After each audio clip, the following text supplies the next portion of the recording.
Hello everyone, good day to all of you. I wanted to test the accuracy, the precision actually, of the PSA AK-101. I just recently did a first impressions review and I'm curious how well this will shoot. Of course, it's an AK, it's not a precision rifle, but regardless, I am just curious. So I'm going to be testing out 4 different rounds today, starting with 69 grain Sierra tip Match Kings, which is what I zeroed this with. Overall, it wasn't actually grouping that well so far, but I'm going to do a kind of more official test right now and see how it really does. Mostly going to be doing a bunch of heavier bullets because this is a 1 in 7 twist rate barrel. So going to see how those are performing. Going to be firing off of a bag. Going to be resting it right about here, not using a bipod because this is a non-free floated barrel and I don't want to induce any vertical stringing from inconsistent pulling down on the barrel end here. Going to be firing everything at 100 yards. The target is right down there. You can see there are 2 down there. There's one at 25, but just look at the one that I have highlighted with the bunch of bullseyes on it. That's the one that I'm going to be firing at for the test. Now this is a very new rifle. I barely have any rounds on this at all, but I did just clean the bore just prior to coming out, and that way there's not any excessive fouling, but I did already shoot a few rounds through this to zero the short dot on here, just so that, you know, there's not going to be any flyers due to any leftover solvents or oils. Going to be firing all 10 round groups. I will have the current weather conditions up on the screen right here, and it is warming up fairly quickly, so if it has any drastic changes, I'll keep popping them up there as it's relevant. But without further ado, let's go ahead and get started with that Sierra tipped Match King. Here are the rounds for the first group, those 10 of 69 grain Sierra tipped Match Kings. I'm going to be firing these at the top left bullseye down there, and just going in a Z pattern, pretty much how you read left to right and all that. So let's get this started. And I do also want to mention before I forget that I bought this as a barrel assembly. All the internal parts for this test are completely as I got them. So same bolt carrier, didn't touch anything with that. Same muzzle device and everything, which is relevant because I have noticed some different dispersion with some of the other AK muzzle devices out there, but everything that is important is stock.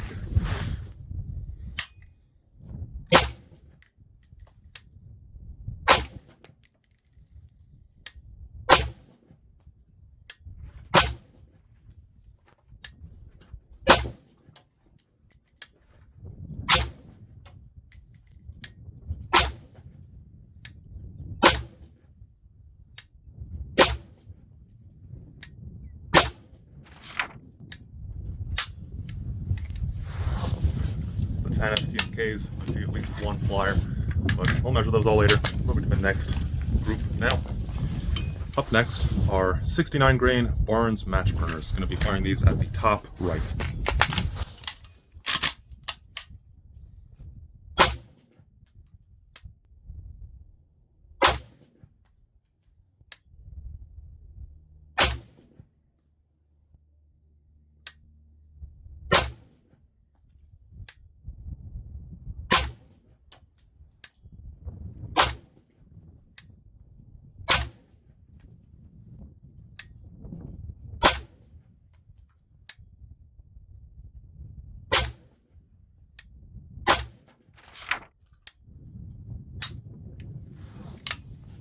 The next group we'll be firing is 10 rounds of 75 grain Hornady Superformance. I've had mixed results with a lot of Hornady's ammo in the past, but this Hornady Superformance in particular shoots absolutely outstanding in my 416 with MR556 characteristics. Usually shoots sub-MOA consistently in that. So we'll see how it does in here.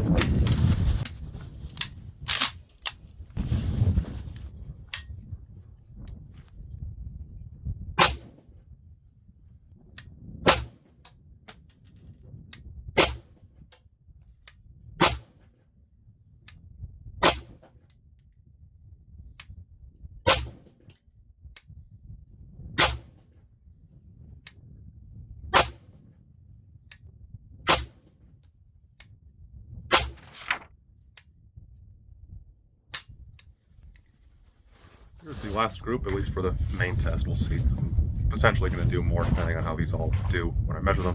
But this right here, 10 rounds of 77 grain Sierra tip Match King at the bottom right.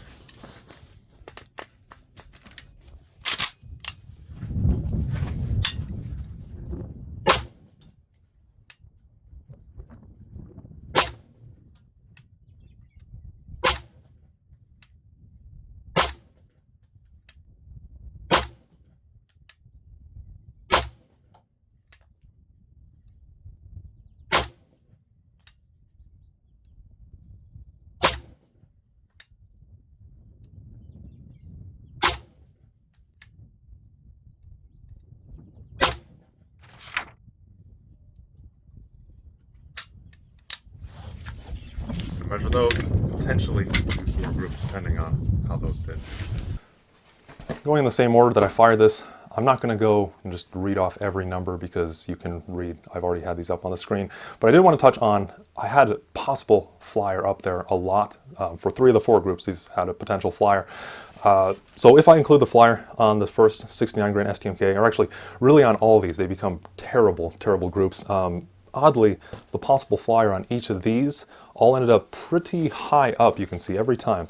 And there is a statistic way to actually measure and determine if something is actually a flyer, but I'm kind of just eyeballing it, hence why I say it's a possible flyer. I usually don't like to count them, but for the sake of consistency, if I were to include the flyers, in case you're curious, so 69 grain STMK, if I were to include that, that would be a 5.78 outer to outer edge measurement, which would result in a 5.31 MOA, 1.544 mils. The Barnes match burner, there were no flyers, but it did shoot just terribly. You can see one thing also is I have marked all the rounds for the Sierra in red, but I marked the Barnes in black. And the reason for that is because the Barnes actually overshot onto the Sierra target a little bit.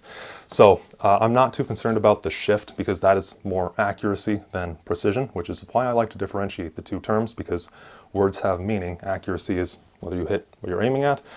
Precision is how well it grouped, and the Barnes did neither. So I've had mixed results with the Barnes in the past. I will say it did well for me in my Tavor, but in most other rifles I tested in, it doesn't shoot very well. But given that I have seen it shoot pretty well in the Tavor, I do like to test it regardless. There was no flyers, so it was consistently bad. If I were to keep shooting this ammo for whatever reason, I could just adjust the zero on my scope and get it to shoot where it's supposed to. So the accuracy isn't a concern, but the precision is, and since it's so bad, I'm not going to bother zeroing for it. Moving down to the 75 grain Hornady Superformance, I had very high hopes for this round because it shot so well in my 416 MR556 mutant thing, but it also did have a flyer. If I were to include this flyer, this group right here would end up being almost the exact same MOA as that Barnes match burner right there.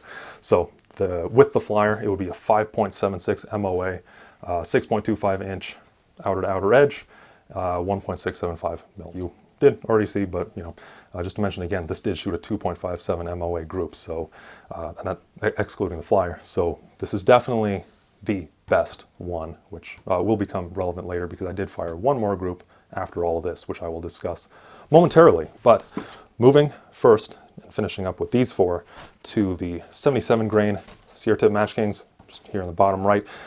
I don't know what exactly it is, but I've never had good luck with the 77 grain Sierra Tip Match Kings. They just, every time and everything I've tested them in, they always shoot worse than their 69 grain counterpart up here. Again, they did have a flyer, so if I were to include the flyer, this would be actually the worst group at a 6.28 MOA.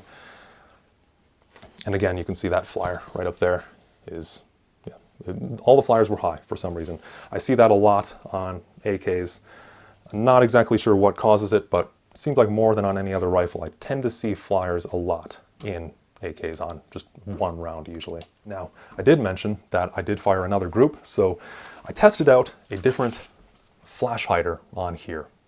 For the next accuracy test, I'm curious if the muzzle device makes any difference. This is the Arsenal AR-M1. This is actually their US-made clone, not the actual Bulgarian one. And this had a negative impact on the precision on my SLR, which doesn't necessarily mean that it's going to negatively impact the precision here because it fits a little different, but I am curious if it is going to change anything. So I have loaded up 10 rounds of 75 grain Hornady Superformance right here. This is the rounds that, at least at a preliminary measurement, appeared to do the best. So good way to check if there is any distinguishable difference. And the conditions here are pretty much the same. I should mention though, it's about 3 degrees in Fahrenheit hotter, so pretty much no difference.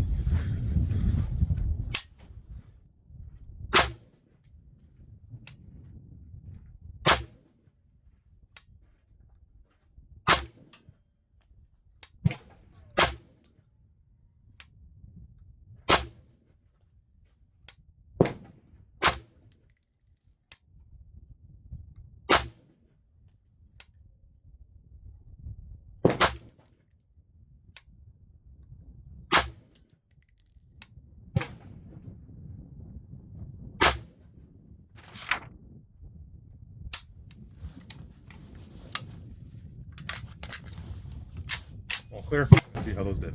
And here is that target right now. So I used Hornady Superformance, same 75 grain ammo, just this really good stuff right here. And this time, thankfully, there are no flyers. I don't like having to exclude flyers. It always feels just wrong to me. But this overall group was a little bit larger at 3.27 MOA, which is actually decent for AK standards. But on the other hand, with good 5.56 match ammo like this, I would have expected it to shoot better. So as I did kind of mention in that shooting footage, is it an issue with the flash hider potentially having a negative impact on the precision here? I'm not totally sure, because it could just be some inconsistency in many of the other factors at play. But yeah, I did see a negative impact on the SLR. I wanted to test it on here too, because you don't always see that, just depending on how well it snugs up, how the threads are cut and everything like that. But it's beyond the scope of this video, but in the future I'm probably going to be doing more testing with this flash hider on my SLR, just to confirm things and just see if it's maybe something else or whatever else is going on there. But just really want to focus on this rifle for this video. So none of these groups shot really well at all. I think that the logical conclusion when something like that happens, especially when it's such a gigantic group, is to either call the gun or the shooter into question. Starting on the gun itself, I don't think there's any, well, there might actually be issues with the underlying PSA. I will say, as far as the variables on my end, so for example, the side mount itself, the scope, I don't think either of those are an issue. This is an extremely sturdy mount. When I first got this rifle and put everything together, I did some slow motion testing, and yeah, there's no flex in this side mount whatsoever. I know for a fact that this Schmidbender short dot LPVO is perfect. It is pretty much the definition of a quality optic. I use this simply because it is a really well-made scope, and I can kind of rule it out as being a potential variable. And yeah, good mount and everything, so there's no movement there. Nothing left to right, nothing back and forth. Usually if something's not holding zero, you'll actually tend to see where you normally have, for example, take this, yeah, pretty big group, but if something's not holding zero and it's shifting under recoil, usually you would actually see, for example, a group here and then a subgroup up here, just because things are moving back and forth. Moving on to me as a shooter, I don't think that there were any issues with how I did the test, but if you do think so, I would love to hear that for sure. I've done other tests like this in the past, and yeah, I usually shoot, even without a bipod, just exactly like I did with just a bag. I tend to be able to shoot about an MOA group, no problem. And if you are curious about that, actually, I'm not just making this up. I do have some past accuracy tests up here on the channel where you can verify that to be the case. And if you are wondering why I'm not using a bench, I actually do have a bench. So I could, but the reason I prefer to do all these accuracy tests from prone is I've actually pretty consistently seen worse groups, worse dispersion when shooting off of a bench compared to being nice and locked down in a prone position.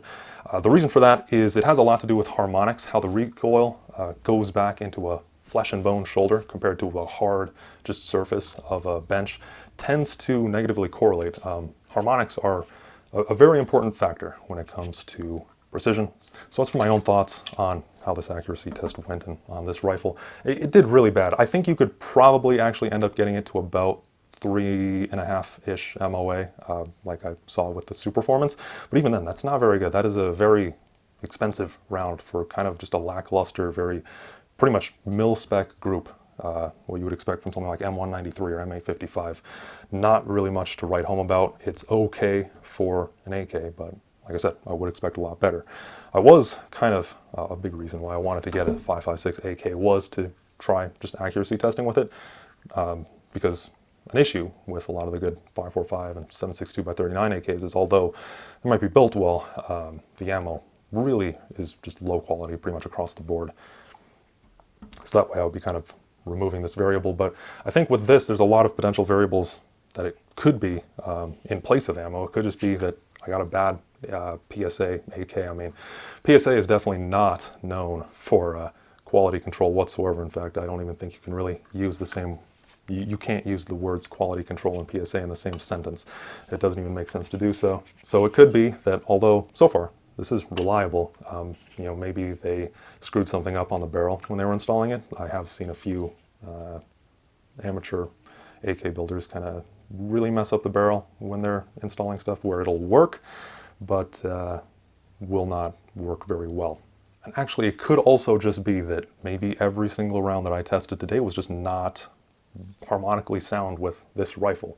So there might be other rounds out there that would work well. You maybe could work up a load to shoot really well in this rifle.